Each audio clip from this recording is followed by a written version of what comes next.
I just hated everything he'd become. I was like, I can't wait for you to die. You are useless. What a terrible plan. Hello and welcome to the Screenplay Podcast, the show all about games and movies. But this today is a bonus level episode. It's a little bit different to the norm in so much as it's just me and it's just Rubes. For some of you, that might be a benefit. And we're going to be talking about, you can probably tell by the title, Squid Game, the entire thing, but predominantly season 3, which came out last week. Is that when it came out? When did it drop? About 10 days ago, roughly, something like that. 10 days ago. Yeah. Mm-hmm. So for a little bit of context, obviously, I'm sure most people listening to this will have seen at least season 1 and maybe hung in there for season 2 and 3. I was away, just going to name drop Glastonbury. I was there and Rubel was blowing up my phone saying like, we got to watch the end of like Squid Game. It's so good. It might be the best one yet. And so I watched it when I got home recently and I was like, right, I have thoughts. And so did Rubel, as it turned out. And so we're like, let's just do a bumper bonus level episode. So no Nick today, but that means we can have a nice coherent we should probably say Nick's been fucking useless. We all promised we're going to watch the show. He never bothered to watch it. Like, you know, we together, you and me, you know, record this, edit it. We do all the audio mixing, put it up on Spotify and stuff. All Nick has to do is turn up. Can't even do that. You got useless. One job. You've had one job, man. That's really sweet of you to give me some of that credit. It was nice of you to give me credit there when you do literally everything. I appreciate you so much. But yeah. And actually, I kind of want to hand the presenting baton over to you for today because I feel like I'm going to set something up really quickly here. Rubel is definitely more diverse with his taste of cinema. He's probably way more into Korean cinema than I will ever be and have ever been, and most of Asian cinema and TV and stuff. So he has a bit of a background in that.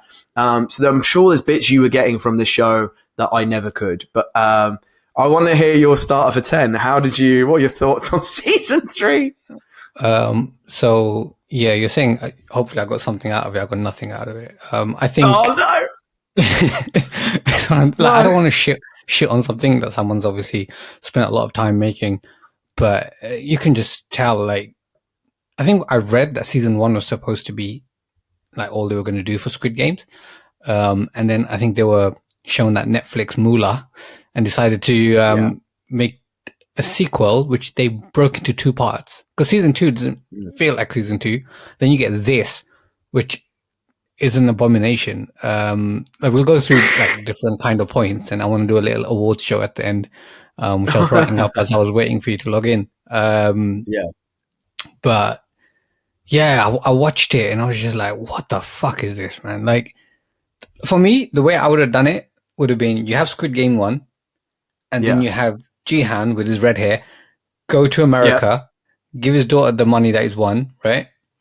And then when he's there, he sees someone else playing that Chokji game in America. So it could be Kate Blanchett or whoever. And it ends there. The reins are over to America. They can do an American version with American games, all that stuff. When they finish their season, maybe he goes for whatever reason to India, and India can do the India Squid Games, blah, blah, blah. And you just kind of pass it around countries. That would have been far more interesting than the pile of junk that we got. I don't know if that is.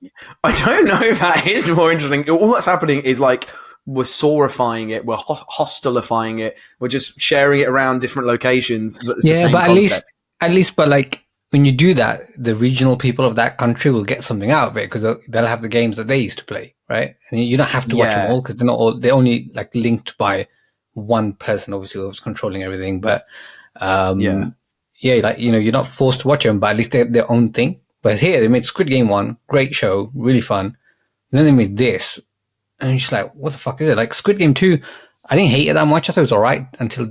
You preferred it. I remember you saying you preferred it. I think that was just me at the time. I was really excited and enjoyed it. But I think I said to you at the time as well, once I thought back, I was like, nah, season 1 was much better. And I think that's where my position is now. But season 3 was just like next level crap. I think like we should probably go through different points, but I have loads of issues with it. And see what your thoughts are, right? The first one, let's talk about Jihan, right? What does he Yeah. do in this season apart from declare that he's not a horse at the end? Like, what? I don't Was that a throwback to understand. something? I Was that a don't know. throwback Like, to anything in season 1? Because I didn't understand where it came from. I think in season 2, when the guys, there was, in the nightclub and they were looking for someone, Jihan was trying to catch them, whatever, they were wearing horse masks. And I think there's a bit in front man, and like, I've blocked most of that in my memory, so I could be remembering wrong. Yeah. But I think front man says something like, they're like horses, they don't see them as human, they're subhuman. But if you even think about it, horses are trained. If you train a horse, he'll play the game fucking well.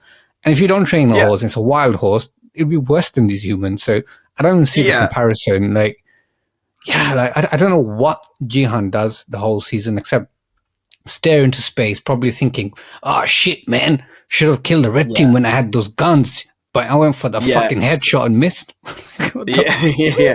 So do we quickly talk about the arc of the whole season, and we can get into our little nitpicks? So basically, for anyone who just wants a quick recap, season 1 was self-contained. You've probably all seen it. Season 2, he's going to get his revenge. His revenge goes so far as one episode where he decides to put himself back in the game because Netflix need another season, and he has one cop on side and a few lads that are going to watch his back, and then he puts a chip in his head.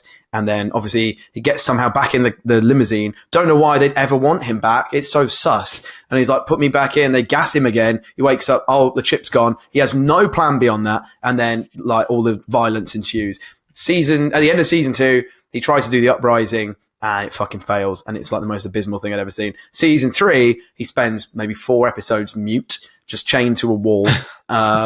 Basically just a shell of a man.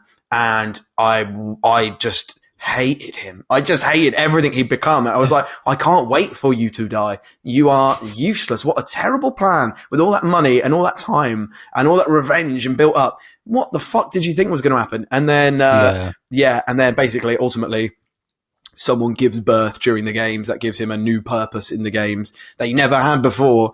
Before it was revenge. Now it's keep this baby alive.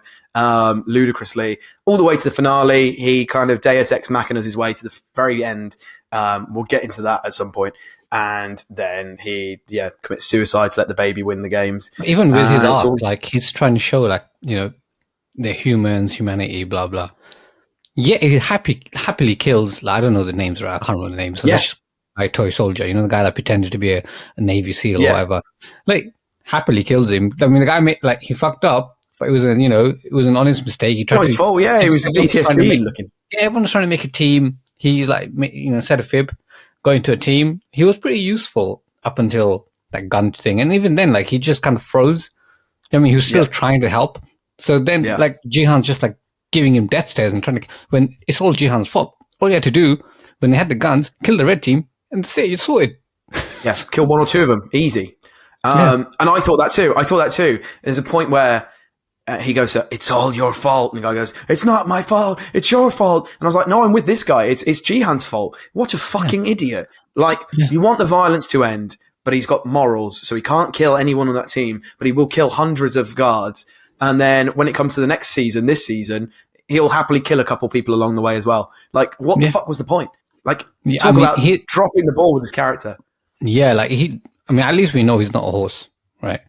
But that's what we learned, he's not going to be eaten by Overeem. And then moving on from him, like, again, with the frontman, like, I quite liked the frontman, but it's like, they had this big betrayal moment, right, in season 2, when frontman, like, kind of leaves the team and stuff. And he's like, oh my God, I can't believe what's going to happen when, Jihan finds frontman's the bad guy, 001 is the frontman, blah, blah. Then they meet, and it's so anticlimactic, like, nothing. He's like, here, have a knife, go kill some people. And he's just like, all right. And there's a flashback to him getting given a knife by the old dude from the first season. Yeah, because Frontman was in it. Like, I think he was the original winner of the first Squid Game. And it's just that, like, he had no questions. He like nothing. He was just carried on being silent when that should have been the climactic moment of the whole season. And also, like, kind of makes you wonder why, what's the brother? Let's call him Brother Cuck, Frontman's brother. Why didn't he show Jihan a fucking picture of Frontman before he went into the game? It would have been over like that. He sees the guy there. He's like, I know who the fuck you are. You're your Brother Cuck's brother. Yeah. Sort him out. Done. Like, bang. Headshot. Done. The games are over. Like, Oh, let's talk about Brother Cuck. why? Why? What What benefit does he have to that literally, show? what does he achieve? He spends 2 seasons looking for an island, finds it, sings Backstreet Boy songs to a wall, tell me why, ends up with someone else's baby. Like, what was he doing? Like, what was his plan? Like, originally he was gonna go in solo. He only had that military team because Jihan got them. Like, what was he gonna Yeah. do? Just go by himself, go to an island and scream at a wall? Like, what was the point? Oh, mate, and some of his writing, when that guy, the drunkard guy, is like, I don't trust Captain Hike, or whatever he's called, Huck. And he's like, I don't think he's trustworthy. I watched the dub. Sorry, I put my hands up. I watched the dub, so everyone has a fucking hilarious voice. And he's like, what do you mean you do not trust Captain Huck? I just don't think he's genuine. Let me figure this out. And I'm like, this is like baby writing, man. And it's like, Yeah. oh, it's just so the audience could be on side. Like, oh, well, it creates tension from nothing, but it's bullshit tension. And even then, like, he doesn't believe the guy. You know, like, he's always like, his character's always like, you know, go do it the right way. You got to follow protocol, right? He's a policeman, right? Makes sense. yeah. Right? You think when that guy says, I don't trust this captain, he's going to be like, yeah, I'm going to go with my gut instinct this time. And he's going to, you know, figure something out. But no, he's like, nah, I don't believe you. And then that guy, the captain, and not the captain, the gangster's friend, in one evening, he does more detective work than Brother Cuck has done for years. Like, in one evening, when he finds out that guy's a fucking one of the Squid Game people. Oh my God. And one of the worst scenes comes off the back of that, where he goes to the police station, they catch him, and they call up Captain Hack, whatever, and they're like, we've got there's a guy in here that says that you're like crazy and you run some crazy kind of Squid games, and he's killed your dog and he's broken in and this, that, and the other. I was like, what police station in the world would just tell some evidence like that to somebody who could be a potential, like, what? I was just like pulling my hair out at like, none of this makes any fucking sense. This is the dumbest, like dumber than dumb. But it all stems back. I know you want to move on swiftly. I need to go back to Jihan. I need to just go back to the first thing we were talking about, which is the show lost its way for me the minute they played their hand and realized they had nothing to give Jihan to do. Like, halfway through season 2, I think, when his plan fails, and what a stupid plan it was, and now you just know he's back in the games again, and he's just getting through. And I was just like, he's doing nothing. He has no real personality, and they completely tank his personality in this one. Does nothing. I was just wishing death upon him. Poor guy was just doing nothing. He was sat. He was like fucking John Lennon, like handcuffed to a radiator, doing like a dirty protest. Did he handcuff himself? No, I think the guards handcuff him. I think. Then they're like, "Yo, come and say if you're gonna play or not." Then they're like, he has abstained. You're like, he's like, no, he hasn't. He can't do it. Like, can't do it. So much bullshit happen. If I was in those games, I'd be like, hang on, you've let the baby become a player. He actually can't vote. He might actually want to vote. What the fuck is going on? Like, you guys change the rules every 2 seconds. Yeah, it was, oh my God. Like, how can something tank so bad? Like, I feel bad for the writers. Like, they wrote it for one show, like one season. Obviously, when something gets that big, like, they didn't expect it to get that big. They're going to have to kind of write sequels, but it's like they got it written on ChatGPT. Like, yeah, I don't know what they were doing. Like another thing that bugged me in the show, and I'm sure it would have bugged you. Hopefully it did. You have, you have the mother and the son, right? Yeah. So that useless son can't kill no one in that hide and seek game. Oh, God, then he's about to kill the lady who's just given birth in like 30 seconds, right? He's about to kill her. The mother kills him. And then you think, all right, the mother's going to help that woman in the next game. Nope. She takes her own life. And then that woman that the mother and son died for, in the next game, takes her own life too. And you're like, what the fuck? And you got like crypto guy, like, let me help you cross this bridge. So you think either one or two things going to happen, right? Either she's going to, you can use the mother's strength, right? Women get this extra strength when the mother. So she's going to get over her ankle and go through the bridge. Yeah. Or she could let crypto guy help her, right? Because, this mother's died to help her out. She's killed her son to help her out, right? And she just needs to get to the other side of the bridge. Crypto guy's like, let me help you out. And she, because of her fucking ego, she's like, nah, I don't need your fucking help. I'm just going to put the burden of raising a child to Jihan. Because that's her plan. And it's just like, really? So like all these people kind of taking their own lives means nothing. Like, what the fuck was that about? Yeah, Jihan, who isn't a horse, we must make that clear. Yeah, that is final words. Yeah, I thought that. I actually thought she was gonna be smart, and I thought, well, the rope isn't getting your hands. If you just like climb along with your hands, go pull yourself off the edge, and then climb along. And it might be difficult, and you might not have the strength, and it might be like monkey bar situation. But at least try. Fucking at least hell. try. Yeah, and like again, I just think. I was speaking to somebody about it today, and they were like, I don't know if it's a trope of Korean cinema and stuff to be a little bit tedious, but they were finding Squid Game, all the conversations and all the pacing in those tense moments so slow and so all over the place, which is something I want to talk about, which was unforgivable writing and pacing in situations which should be so tense. They get in that hide and seek chase game, the first game of this new season, where people have knives and they've got to chase them and kill at least one person. They get in there, 2 minutes, they've got advantage to try and get out, and they go, look at this key. I was watching the dub, again, everything I'm going to say is, that's the only way I got through that fucking shit show, was the hilarious dub. My key has a circle on the end. Yours has a triangle. Do you think this might open different doors around the arena? By this point, 1 minute 30, you got 30, you wasted 30 seconds.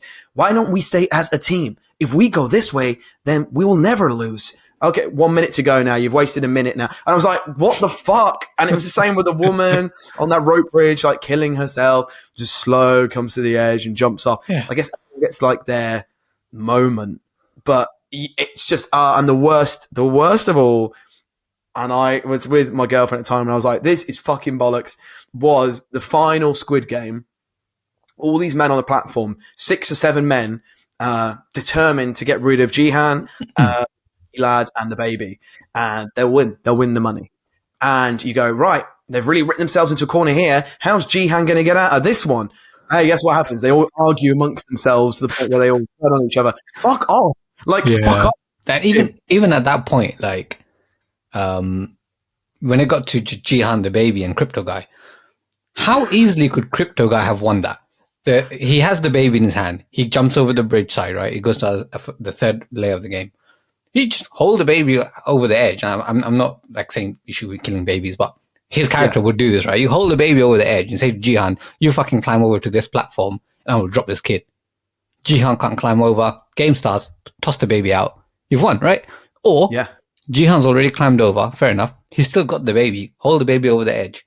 Jihan, you come near me, I'm going to drop this baby. Jihan, or at that time, Jihan thought they were friends. The guy could have been like, oh man, it's tricking me emotionally. Like, oh man, I really wanted to be a father to this kid. My kid's going to be an orphan.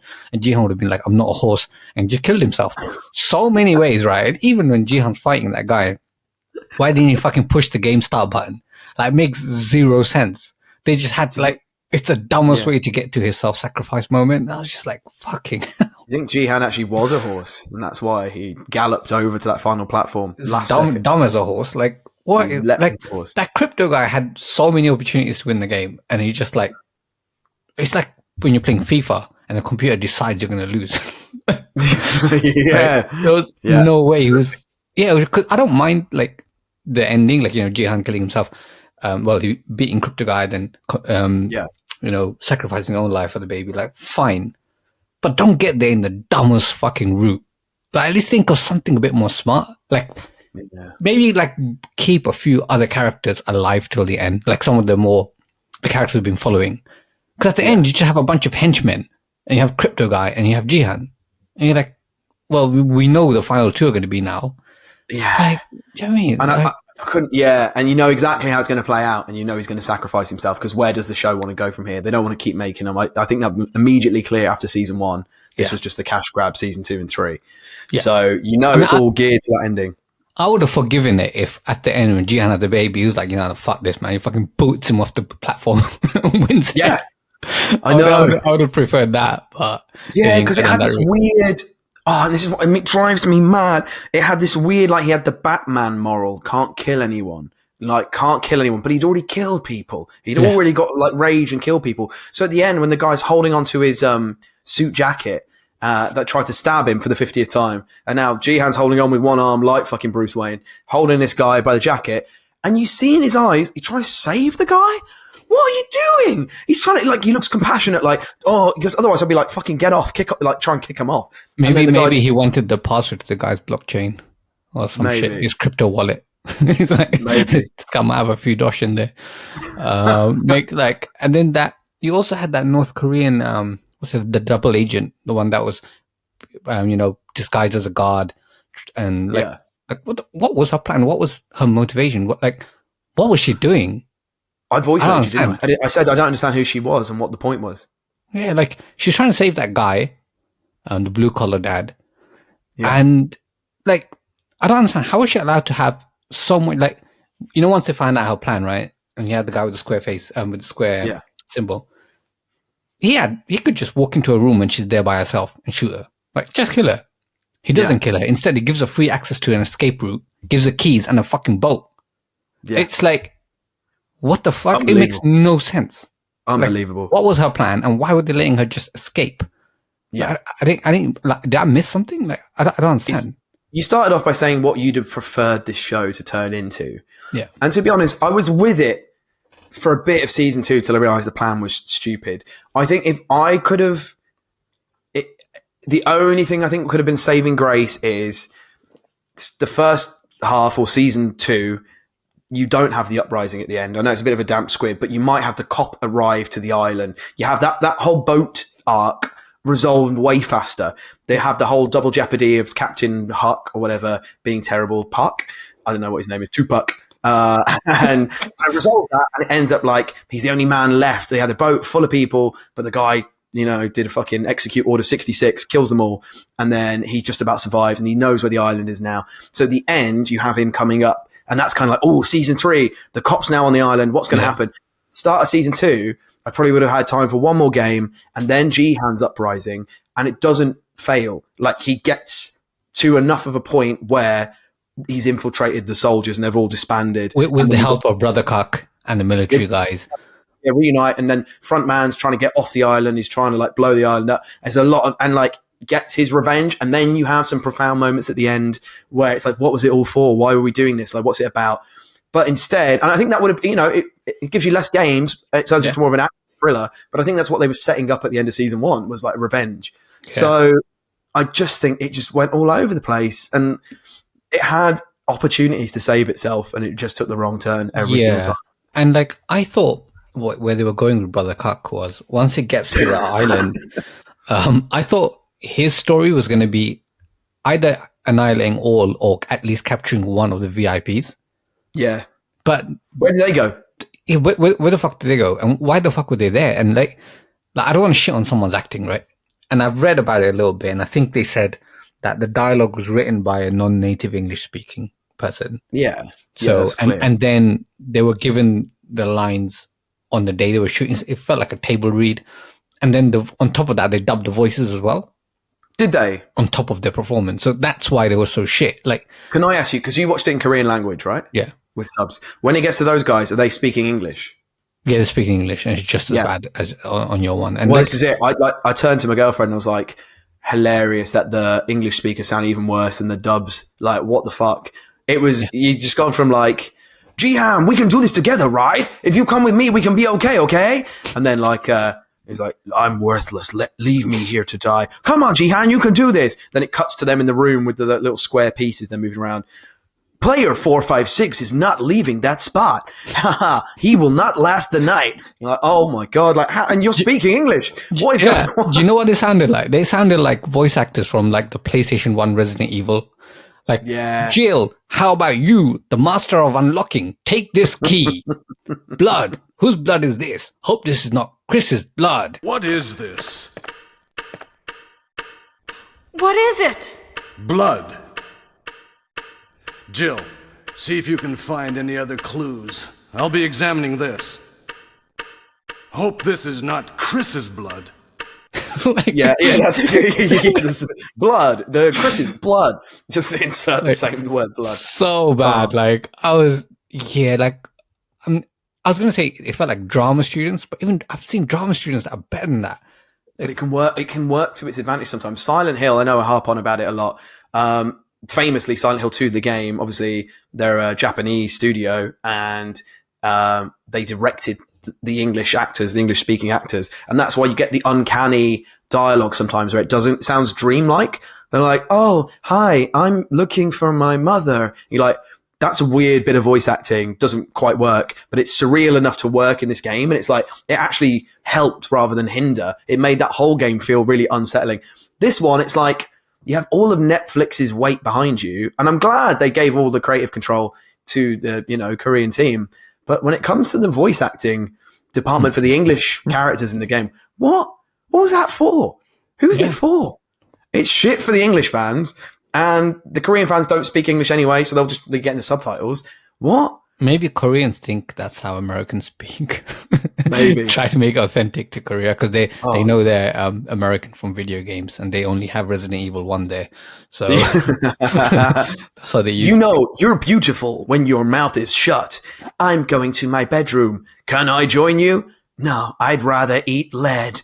What? Some shit like that. I was like, what was that scene? Oh no, you're bleeding. Hope that's not Chris's bleeding. Fucking hell. And let's give a quick moment to the CGI baby that they kind of stole from the leftover renders from the Flash movie. Like, was that a CGI baby? I was like, what the fuck is this? Yeah, it's like it looked worse than the ones in the Flash movie was so bad. Yeah. They look like Avatar compared to this shit. Like I was like, what are they doing? I didn't mind it too much to start with. I was like, oh, have they got a newborn baby for this? Like at the very first shot where it's all gooey. I can't believe, by the way, I turned to my girlfriend again. I keep saying this. I was like, how quick does it take to give birth? Is it done in 10 minutes? She was like, no. It's like hours. And I was like, yeah, why was it like done? Like the clock said 15 minutes and then it was like 10 to go. And like she'd done it in 5 minutes. Pro. And then she was up and walking again. Like, oh man, when you write this, what were they thinking? Yeah. Like imagine like I was writing it and I said to you, don't know where to take it. So like, there's going to be a woman give birth to a baby and she's going to do it during a game. It's going to be really exciting in about 5 minutes. And then they just sort of crack on. Yeah, like you can imagine them writing it. All right, she runs into a room and she gives birth. And then the crypto guy comes, like, hey, hang on. It takes a while to give birth. Like, shut up. So she gives birth. And the crypto guy comes in. It's like, what the fuck? Yeah. Stabs the... you know what? I'm glad they gave... I can't believe I'm saying it. I'm glad they gave the trans characters something more to do in this season. Like, yeah, they were a badass. I actually enjoyed watching them. The fight scenes were quite good. Yeah. The minute they're in the doorway though, and like, I found the way out. We can go. I was like, yeah, of course you are. You've turned your back to a fucking open. Like, oh my god, again, pulling my hair out. What are you doing? It's like baby writing. It's every cliche in the book. Ah, dude. Yeah. So I have nothing good to say about this show. Like, I hate myself for it because I try to find positives because I watch a lot of shit B horror movies, right? I try to find positives in them, but this was just such a letdown. I can't believe this is, I think, the first show on Netflix to go #1 worldwide. Mr. And I was Worldwide. just like, really? Fucking hell. Yeah, you say there's nothing redeeming, so I do think the only reason I hung in it was maybe 2 or 3 things. The actor who played the front man, what's his name? Oh, Byung-Hun Lee. He's good. Yeah, I like him. No, he's wonderful. He was great. Charismatic. I thought the production was still wonderful. Yeah. On a technical level, when you take out the CGI baby, and there was one really ropey CGI moment in the game with the jump rope. Oh, one of the characters, the rope hits him, and then he just turns into like a character from N64's Mario Kart. It's just like, pew! I was like, huh? I had to hit rewind. I was like, no, that's really bad. I thought the boat sequences were quite bad. I was like, oh, this reminds me of my first student film when I got someone who didn't know how to do roto like scoping very well, and it was like there'd be a boat in the foreground and then lots of hazy fake fog and then a CGI boat on waves there, and I was like, bless. Like, I mean, what more can you do? You don't have all the time in the world to shoot these things properly. But yeah, a lot of these. I mean, I actually sit in front of you today now thinking, why did I bother? What did I get from that? Just seeing every old cliche in any American action film played out to a show that used to be quite smart and had something to say, and it's just lost its voice. I saw the teaser came out. I mean, I don't watch trailers, but I saw a teaser came out for Alice in Borderland, and I think without even doing anything, that show's above Squid Games now, because I thought season 1 for both shows were quite parallel. I thought they're both pretty good, they're equal. But season 2, like on Squid Game, and season 3 especially dropped the ball so hard. Whereas Alice in Borderland, while not perfect, season 2 wasn't perfect, right? The ending was a bit shit. Yeah. But I think as a show, I prefer it. The games require more logical thinking. Like I said, in Squid Games 1, like, which is a far better show than anything else, Squid Games, like any other seasons. But even that, like, they had the glass game, and if you're not a glass expert, how the fuck are you going to win that? Like, it has stupid shit like that. Whereas I think the whole point is it's the elitist, anti-capitalist. You're meant to not really get through. Some are meant to die. That's the whole point. Yeah, but if you didn't have a glass expert, they all would have died. It's impossible to win that game. Is if everyone took it in turns, of course the first 10, 20 were going to die, but like a couple at the end would have been fine. So I think, I don't think it was necessarily about the class expert. I think it was a bit like Saw. They reveled in the misery of these people. And is that a children's game? Like a hopscotch, I guess. It was a twisted version of hopscotch. No, it was. If Saw. Yeah. I just prefer the games in Alice in Borderland. They feel like they have a bit more stake to them. Like, I mean, I don't know what it is about the show. I don't know. Maybe I just prefer Japanese cinema. I was chatting to a mate today. I was saying, like, Alice in Borderland's coming back. I was like, did you like it? He was like, I think I preferred Squid Game. And I was like, but do you remember like the first couple of episodes in the Wolf Game? And they Game of Thrones it immediately. They killed all those characters. And I remember it really resonating with me and thinking like, what an amazing start to a season this is. I love the concept. I love how they get transported to this different dimension, seemingly. I love the fact that the mates are in it with him and then they're not. And then I was like, maybe it didn't recover from that for the rest of the season when you meet some of the weird characters later on. Yeah, but I enjoy the show. Yeah. And I think he has better character. I prefer the characters in it. Like, they actually give them some kind of backstory or something. Like, in this, the only character in this season that had any kind of complexity to him was the crypto guy, because you weren't ever sure if he can help the pregnant woman or not. Like, you know what I mean? He definitely wasn't going to help. He wasn't going to help her. No, but there was like the moment in the jump rope game where he genuinely looked like he wanted to help her get to the other side and stuff like that. Yeah. But in the end, like, he looked at the baby, is like, nah, and not for me, bro. He just wanted to kick him off the cliff. Yeah. Oh man, not to get too political in it, but like the whole point of the show was anti-capitalist. I'm pretty sure we can all agree on that. Yeah. And that people are worth saving and people are more than just numbers and things. But then the end, to have Cate Blanchett appear in a shameless American soft launch, I thought that was the most capitalist thing you could ever do, no? Yeah, pretty much. And it was just weird seeing her playing a Korean game. Because like, at least have her playing Pogs or something, the American version of that game. Tiddlywinks. Imagine that, Tiddlywinks, and then just like smack round the face. Maybe Twister, Operation. Oh yeah. Play some board games. Maybe she's there in the alleyway playing snakes and ladders with some guy. Like Twister would be great. Just like her head in someone's ass. Just like, fuck's sake, what am I doing this for? Should we do some awards? I had some awards written up. What do you mean awards? What do you mean? So I'm gonna give you the name of an award and then 3 choices, multiple choice, and you gotta pick one. All right. So let's see how it goes. All right. So the first one, the Jimon Honsu Award for biggest letdown. Why Jimon Honsu? I know that actor. When he first came in Blood Diamond, everyone thought this guy's going to be the next fucking, Morgan Freeman or something. But then he's ended up in movies that never back down. So I don't know what he's doing. So he didn't quite reach his potential. So biggest letdown. The moment between frontman and Jihan when they meet again. Brother Cuck side quest, or the old fat guy not getting like a big death in the finale. Oh, the really annoying guy, the old man who just shithoused it. I actually rated him. He shithoused his way to the end. So no, he's a real MVP for me. Like, you're meant to hate him. I loved him. I thought, you do your thing, man. You be horrible to everyone. So most disappointing. I'm also going to rename this award as well, the co-award with Mahershala Ali, because I just went and watched him in Jurassic Park 10, and I just thought, oh my god, this man's fallen off. I doubt that film was shit because of him, though.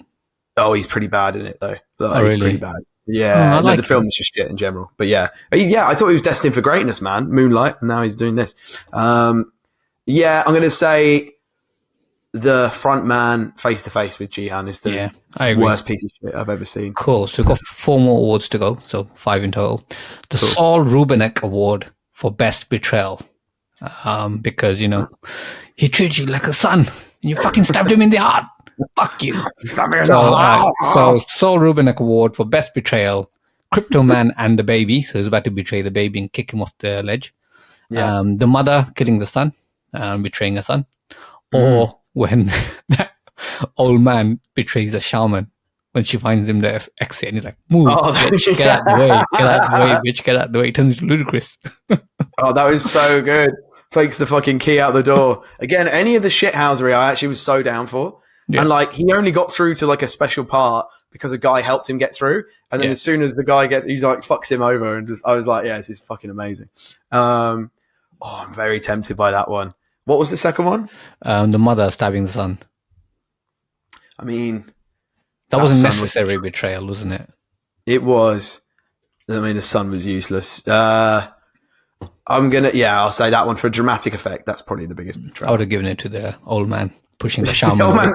He betrayed everyone though at every point. Yeah, I love it. But no, biggest betrayal is the shaman woman when she like opens. You're like, this is the door to freedom. Opens that's the bit I'm talking about.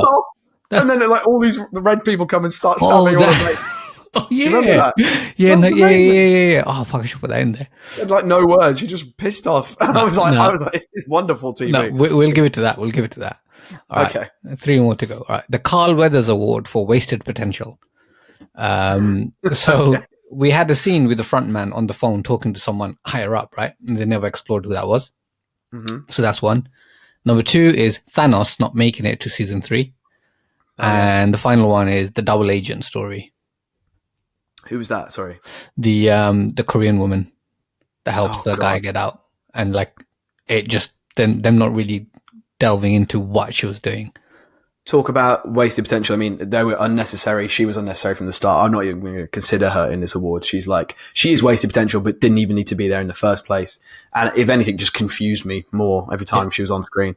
I was actually going to say wasted potential was the girl you found really hot in season 2 who doesn't make it to season 3. Oh, piercing girl. Yeah, piercing girl. Fuck my ass. I'm going to say, what was option 1? Option 1 is front man, them not exploring who his boss is. And option 2 is Thanos not making it to season 3. I mean, Thanos was hateable, wasn't he? Let's be honest. Front man, and lots of fucking nothing with him as well. So here's the biggest. Cool. So the penultimate one, Skeet Ulrich Award for most useless character. So we have number 1, option 1, Brother Cuck. Option 2, the blue collar dad. And option 3, the toy soldier. And what's this award for, sorry? Skeet Ulrich Award for most useless character in the show. Most useless character in the show. Ooh. Yeah. You can't look past Brother Cuck, the man. You're like you said at the beginning, the drunkard friend of his did more detective work than he did in 3 seasons. He was a pain to watch. He was annoying to be with. Yeah.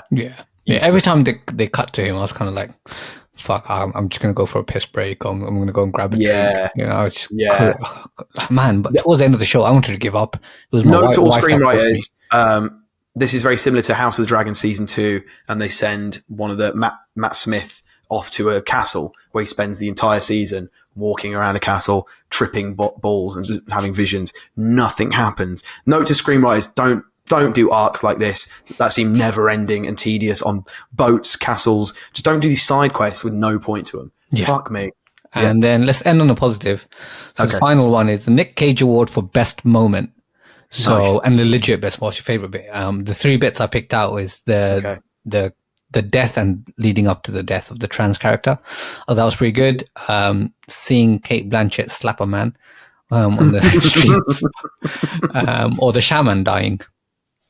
Oh, I couldn't wait for her to die. Yeah, that's so true. And the way she died was hilarious. Oh, let's escape. Move.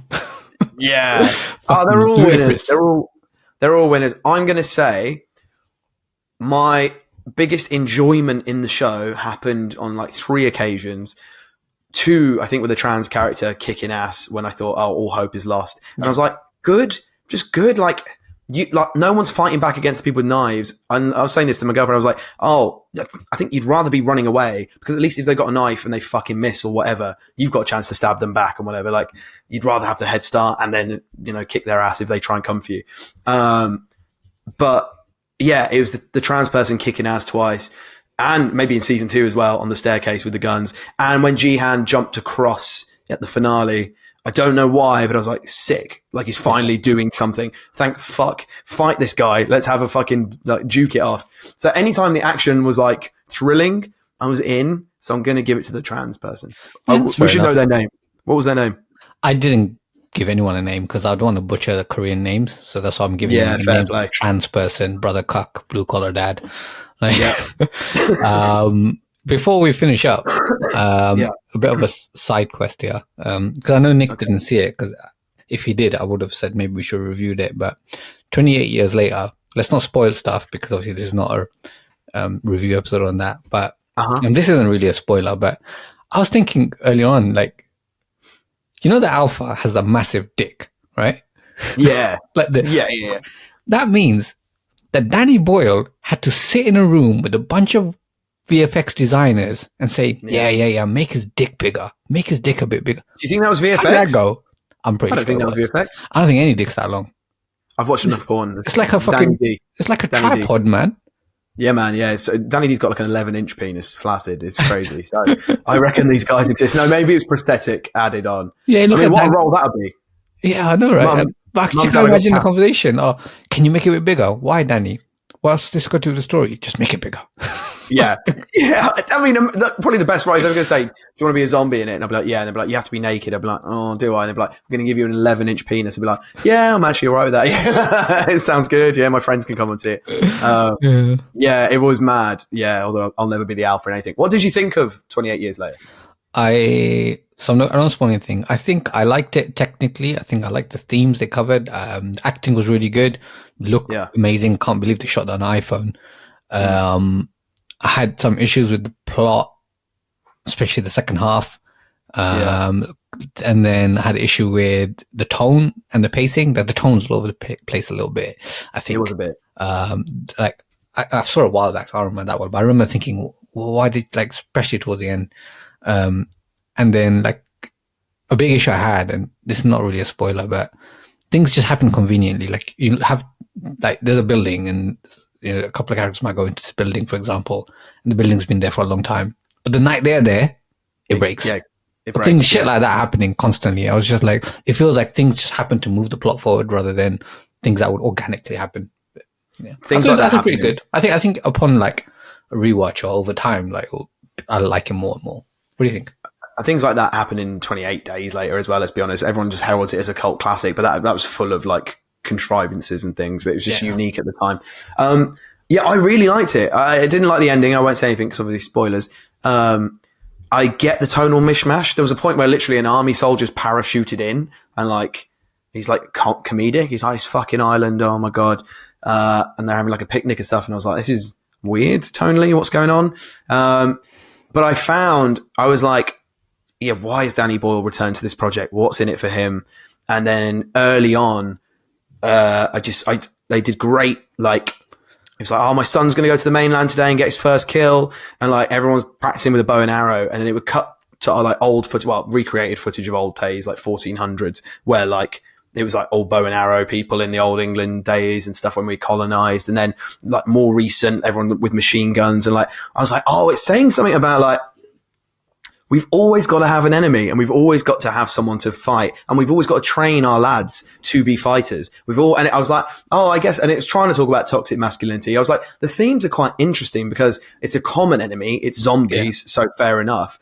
But, like, when the zombies are all wiped out, who's next? Who do we have to fight next? It showed it more like these zombies. They kind of tried to give them a bit more humanity. Like, they were, like, if to me the themes felt like the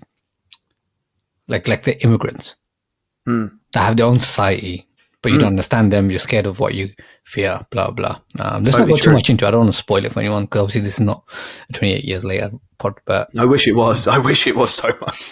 That was such a great film. We should have done that one. We should have done that. But oh well. Yeah, man. Maybe another time. Maybe another bonus set. But I thought it was unique enough as a voice. Some of the visuals were just gorgeous. Yeah. Running back to the island, and there's like this fucking what's it called? You get it in Iceland. It's like the Northern Lights type thing. Yeah. The Aurora Borealis, I think it's called. That was like, all around them. And I was like, oh, gorgeous just sequence. Yeah, and the sound design and, like, you know, the score, everything was great. Like, technically, it was just like 10 out of 10. Yeah. Yeah. And I can't lie, when you meet, I don't think it's a spoiler to say, Rafe Fiennes, isn't it? Right? Is that his name? Well, it's in the trailer, so I think that's fine. Yeah. When you do meet him, I thought, what another masterful role for him. Like, he's so good with what he does with limited screen time. And I just found the whole, what he's there to represent and what he does, really moving. I thought it was really nice, even though it's very Alex Garland, like, then this happens and this happens, and then conveniently this person is just happy with this. But I just found that whole bit really kind of like disturbing and also beautiful. I thought it was a really interesting. Yeah, I could have done with more of that. But yeah, anyway. The real ending, though, was fucking abysmal. I don't know what the fuck was going through there. Yeah, I was just like if that was a post-credit stinger, I wouldn't mind it as much. But yeah, like, without spoiling it, like, you have this climax moment, like, emotional moment. Then they undercut it with that, and I'm just like, I don't. Maybe like it'll make sense in the next, because there's another one coming out in January.